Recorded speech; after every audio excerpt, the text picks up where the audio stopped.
Baka kumalog ang tuhod nito eh. Mabulilyaso pa ang lakad namin. Hindi kakalog to. Gawang bakal yan eh.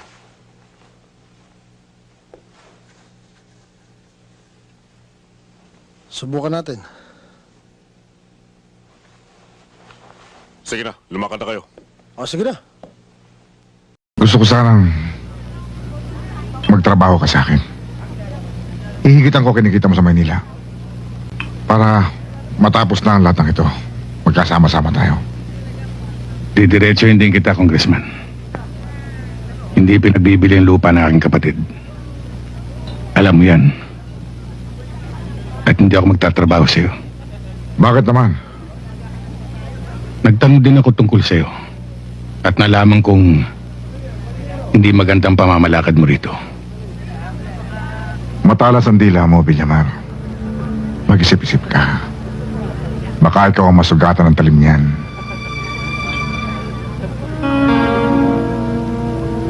Kapag ang katotohanan ng umiral, Congressman, malalim ang hiwa ng talim. Walang iniwan sa katotohanan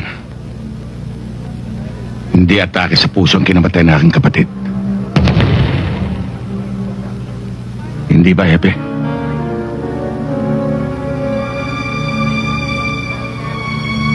Mukhang may ibig kang tukuhin.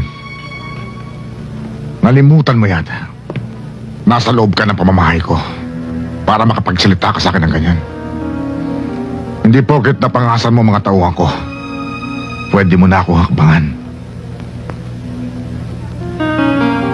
Baka gusto mong manahog ng bahay ko. Nauna pa.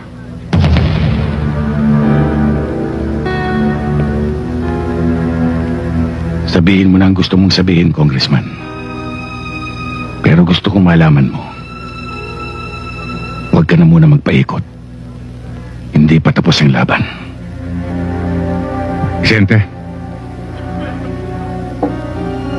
wala nang dahilan para magtagal pa tayo rito.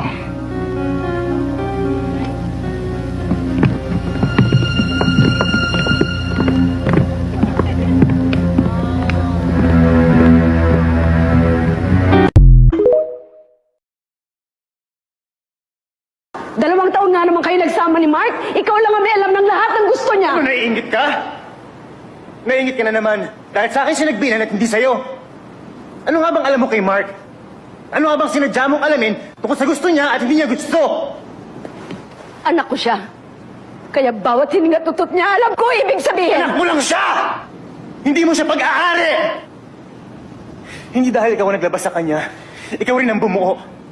Kung ano man ang naging siya, dahil yun sa kanya at sa ibang tao naging parte ng buhay niya.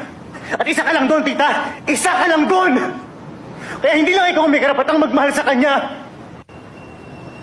Hindi lang sa'yo umiikot ang mundo, tita. At hindi titigil to kahit na mawala ka pa. Huwag ka magmagaling! Dahil wala kang alam! Eh, ikaw! Anong alam mo? Alam mo bang muntik na magpakamatay si Mark nung unang taon niya rito sa Amerika? Di ba hindi? Hindi mo alam yun! At si Cherry, alam mo ba nag-asawa siya ng maaga para makaalis ka agad sa poder mo? Hindi totoo yan! Ate Dang! Hindi totoo yan! O bakit niyo ayaw mong aminin? Ha? Di ba ikaw nagsabi? Huwag ipagkait sa'yo ang totoo. Basta yun, ito ang totoo! Harapin mo ang totoo! Bastos ka! Bastos ka! Bastos ka! Ang bastos mo! Sinungaling ka pa! Sinungaling ka pa!